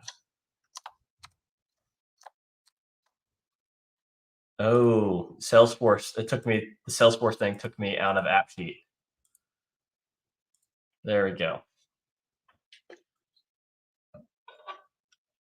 So I don't know if I was showing that properly. To access Salesforce, you want to go to Data, go to New Source, then you go to Salesforce, and inside that Salesforce, you can log in using your Salesforce credentials. And then you can use it as a data source for your AppSheet apps. Okay. So I want to build a slice, and the slice is going to work a little bit differently based off of what type of user type you are, because a PM wants to see projects where they're the project manager for. Developers want to see the projects where they're either the project champion or the understudy. And then the salespeople want to see all the projects where the status is sales or contract sent. Okay, so let's go ahead and create a slice. This is a segment of the projects table, and we want to add a slice filter, and we want to do an ifs filter. So we'll say my projects. This might be a little complicated. I'll try to walk you guys through it as we go.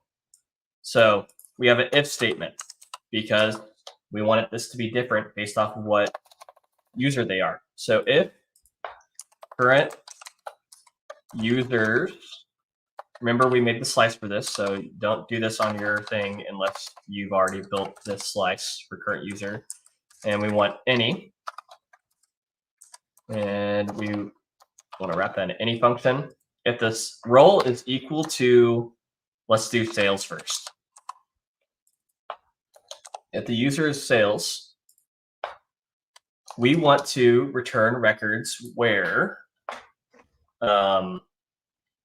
the status is in, so let's do the in function, where the status is in this list of statuses. And so this status is the sales. And then I believe the other one is contract sent. I can look into that and make sure that is the correct status taxonomy. So if there's sales, they want to see inside current projects ones that are marked sales as a status or contract sent as a status.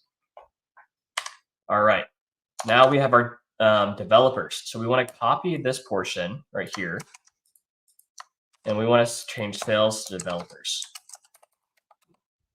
Developer, sorry, almost made this mistake. We want to see the ones where the statuses are in, what was it? Start date booked. The ones that are in progress. And the ones that are in support. Because those are all projects that are actionable for that developer. Okay, so this would mean that we want sales to see all the projects that are currently in sales. We don't want all the developers to see all of them. And so what we want to do is we also want to make sure that not only that is true, but we want to do this. Not only that is true, but this. And we want to see if the user email, the current users, is in a list of, so we want to make sure that they are either the understudy or the project champion.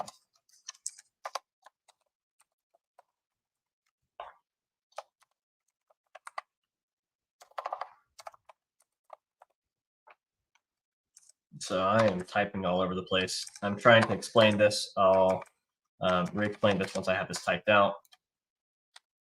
Okay. So let's go ahead and clean up the indentation. Okay, so if they're a developer, I want these projects to show if the status is either start date booked, in progress, or support. So this shows that they are active developer projects. However, this is not showing yet if that project belongs to them, if they're the understudy or the project champion. And so what I'm doing is I'm confirming that they're assigned in one of these two roles to that project. Jake Nod, appreciate it. Thanks for coming. It's good to see you. Good to hear from you. Hope you have a good day. Bye.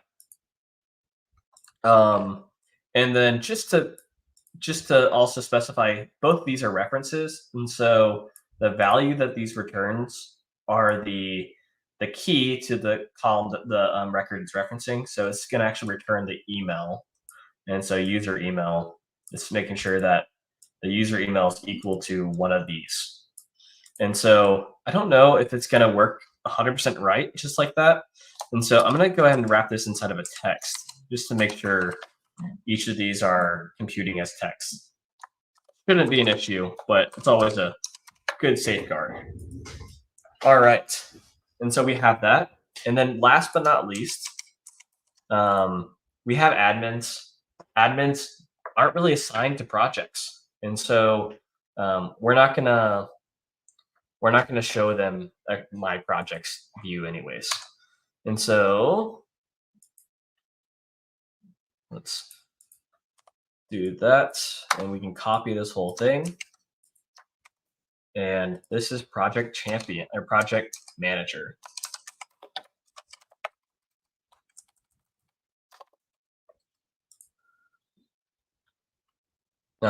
Project manager should see the same projects that the same project statuses as a developer. However, we also want to make sure that they're the project manager instead of the understudy or the project champion. So since we only are checking one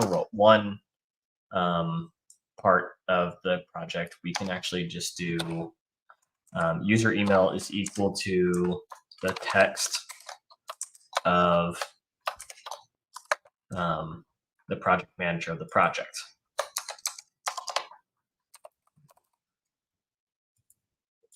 All right.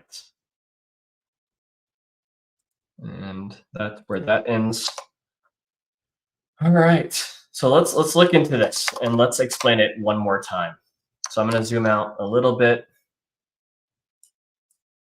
Okay. So ifs expression. If the first one is true, we have value 1, condition 1. Value 1, condition 1.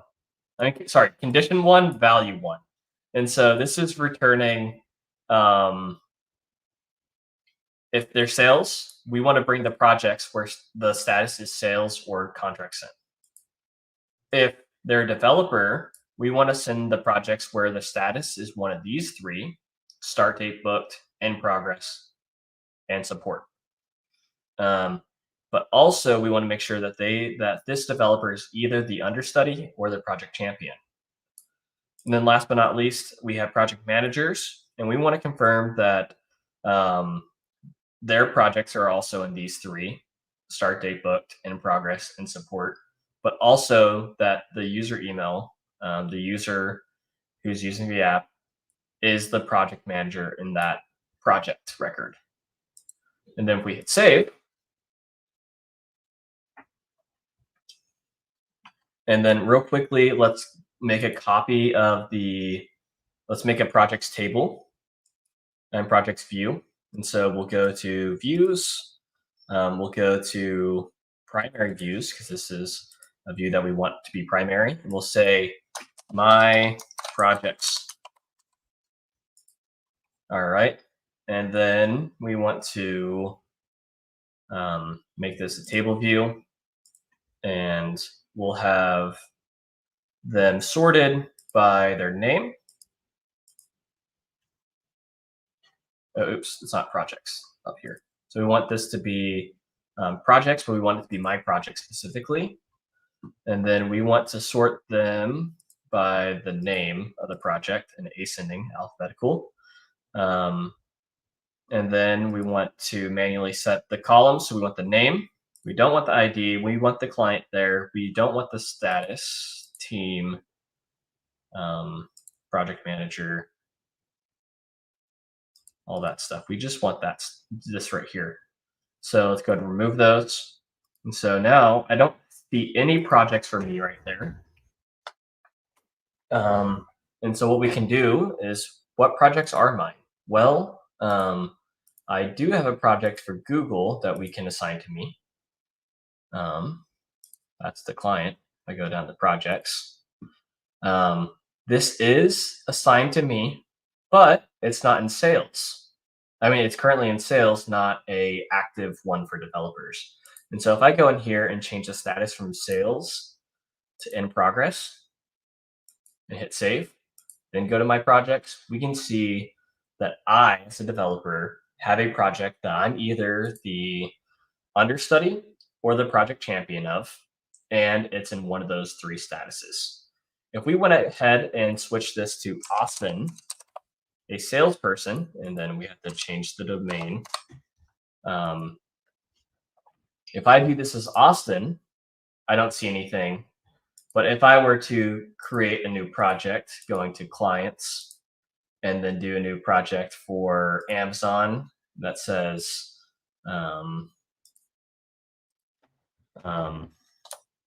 inventory management.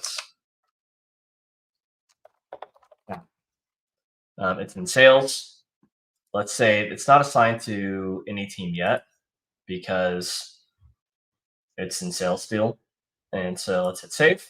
Then if I go to my projects, Austin, who is a salesperson, has his project inventory management app until he ships it as something that is no longer a sales related status. So start date book, that means it's now ready for the team to work on it. So we'll do team is Q team, project manager is Matt, Alyssa is the project champion, Clark is the understudy, hit save. That project is no longer in Austin's court, but now something for Alyssa and Clark and Matt to focus on. Yeah, that is us building a simple CRM that allows you to manage employees, clients, projects, hierarchy of who is working on what projects, what project is currently in whose task list, and able to see a project go from start to finish, just like that. That is the end of the development segment of this webinar, and I really appreciate you guys for coming. We now have a time for QA if you guys have questions you guys want me to answer, but I'm gonna go ahead and talk about James right here. James says, will you be available for a few minutes to answer a question after this? James, if you want to type out your question right here, and it's something I can actually talk about right now, that's great. I'll answer it. But again, if not, you can always reach out to Camron@crewtech.com right here on the screen and ask me the question there. I'll give a few seconds just to let QAs roll in if you guys have any questions. Otherwise, okay, we have James. You gave me a perfect example where you fill project manager, project champion, and understudy. Great. That's awesome. Was it probably related to the you don't want the project champion to be the same as the understudy? Is it that validation with that part or something else? Okay. What if you have an unknown list, a field inspector app with 2 or 3 or 4 inspectors? So you would probably want to handle that instead of having a column for each one. So you don't want like unlimited list of like inspector 1, inspector 2, inspector 3, inspector 4, inspector 5. You don't really want something like that. Rather, what you would do is something a little bit closer to our example here with client contacts. And so I think YouTube, we have client contacts. And so you would have, let's say, a project inside a field inspector, and then you want to have a list of project inspectors. And so you would hit add, you would add a new project inspector, and it would count the amount of related inspectors, and it would say, it would initialize the first one as 1. This is the primary inspector. You select your employee that's going to be an inspector, you hit save. And then whenever you hit that again, now it's going to say 2, and it's going to have initial value. So it's going to do the count of this project's related inspectors plus 1. That way, whenever it creates the next one, it iterates 1 each time. And so then you have a hierarchy of this is inspector 1, this is inspector 2, this is inspector 3, and so on. And what you could do is you can have a button that says like make primary inspector. And what it does is that if they're number 3, it sets that person to number 1, and everybody below that one, so inspector 1, inspector 2 previously, gets bumped up to inspector 2 and 3 now. So you can reorder it like that. But yeah, James, that's That's probably how you would want to do it. You would also probably want some sort of validation similar to the situation with understudy and Project Champion, where you would want to remove all previous inspectors selected for that project to be removed from the list of when you're creating a new inspector. Whenever you're adding another inspector to that project. Do you feel like that answers your question? That might be something you can take action on.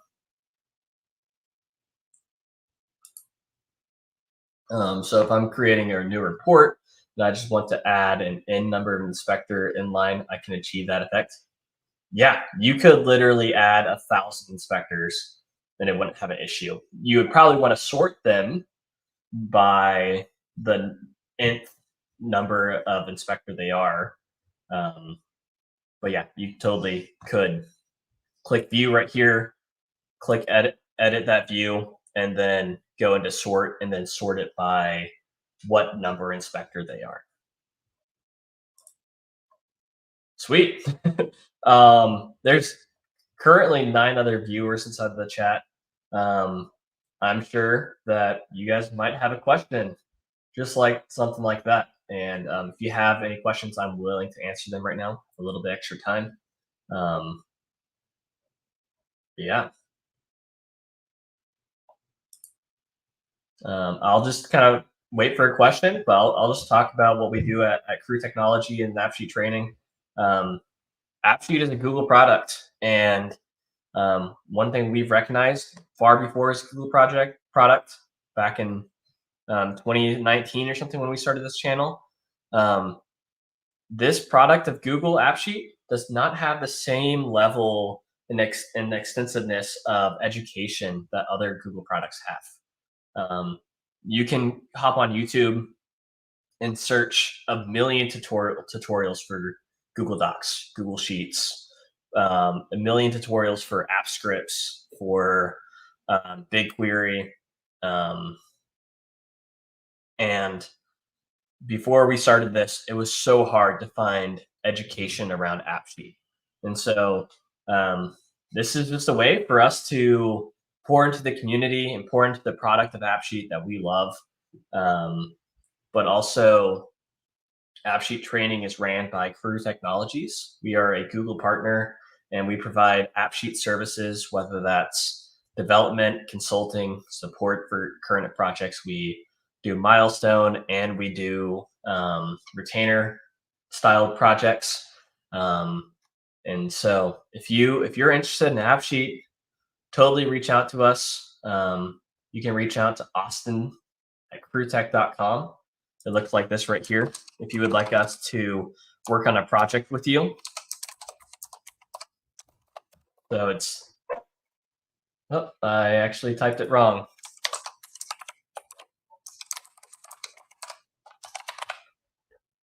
If you're interested in doing a project with Crew Technologies, you can reach out to Austin at crewtech.com. He's our sales guy, and he has a CRM just like this that he can put you in and kind of have a tech talk with you and prescribe how Crew can help you fulfill your AppSheet needs and what you want to do with AppSheet and how you want to automate and digitize your business. But yeah, if nobody has any more questions, super grateful for you guys coming today. I hope that you guys learned something valuable that you can bring home, bring to work, and automate and digitize your business solutions. So thank you guys for coming so much. Again, our webinar that's every other week is Planet Workspace. It's me and other Google Developer Experts who host a webinar teaching you guys about either AppSheet or other things in the Google Workspace ecosystem. Love to have you guys there. And then the week following that, we're likely going to have an extension of this app where we build it out even further, hopefully add some automations, some emails, some maybe some change log recording of statuses. That way we can see how long a project stays on each status and so on. But thank you guys for coming. See you next time. Catch you later. Camron Upton.